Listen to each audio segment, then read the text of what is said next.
Une nouvelle passée à peu près inaperçue. Une grande banque nord-américaine demande dorénavant à ses clients de justifier tout leur retrait d'espèces. Que ce soit 100 $, 500 $, 1000 $ ou davantage, ils doivent dire pourquoi ils choisissent de recourir aux espèces. On retrouve ici une tendance forte également à l'œuvre en Europe.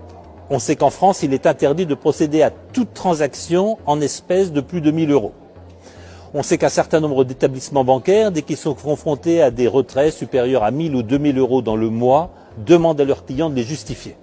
La guerre aux espèces a commencé.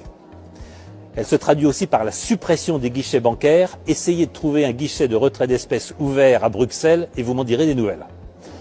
Tout ceci s'exerce sous la pression des banques centrales qui veulent réaliser la monnaie digitale de banque centrale.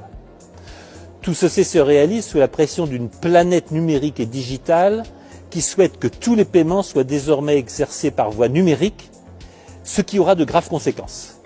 Parce que ces conséquences sont triples. La première, c'est naturellement la destruction de toute transparence. Les espèces vous permettent de procéder à des achats anonymes et en clair, de faire ce que vous voulez de votre argent. Avec l'argent digital, ce ne sera tout simplement plus possible. Tout achat sera tracé, il pourra être retracé dans l'histoire et il pourra être porté à votre préjudice. La deuxième conséquence, c'est un contrôle absolu par les banques centrales, non seulement du volume de monnaie en circulation, mais aussi des épargnes et des comptes excédentaires de tous les contribuables et de tous les citoyens. Ce qui signifie que la Banque centrale pourra d'un trait de plume limiter les retraits, voire limiter les volumes d'épargne et les volumes de monnaie. Il lui suffira de supprimer des signes monétaires dont elle contrôlera la totalité. Puis le troisième point, et c'est le cauchemar d'une démocratie, c'est l'arrivée du crédit social.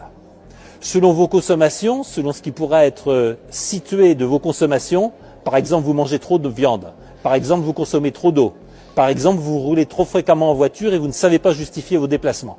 On pourra vous attribuer un crédit social, faire varier votre impôt et faire varier votre niveau de taxation. C'est ce qui a déjà lieu en Chine, mais c'est ce qui se prépare dans nos démocraties. Et voilà le réel point qui est en question. Je peux parfaitement comprendre que pour des raisons de contrôle de la masse monétaire, de contrôle de l'inflation et de reprise des masses considérables d'argent créées à partir de rien, les banques centrales se soucient d'un contrôle accru sur la masse monétaire. Je peux le comprendre. Mais nous devons voir que ce sont nos démocraties qui sont en danger en adoptant des systèmes et des éléments techniques qui sont aujourd'hui le propre des régimes totalitaires. La propriété privée est un élément fondamental de nos démocraties. Le caractère sacré de la propriété privée et des contrats privés est un élément de base de nos démocraties libérales.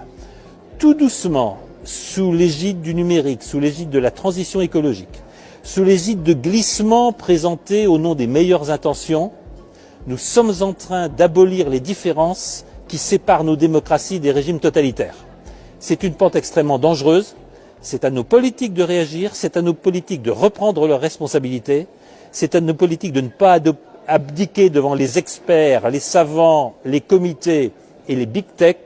Si nous ne prenons pas le contrôle des techniques digitales, numériques et de l'intelligence artificielle, ce sont ces techniques qui gouverneront nos sociétés, qui décideront de notre épargne, de nos moyens de consommer et de vivre, et c'en sera fini de nos sociétés libérales.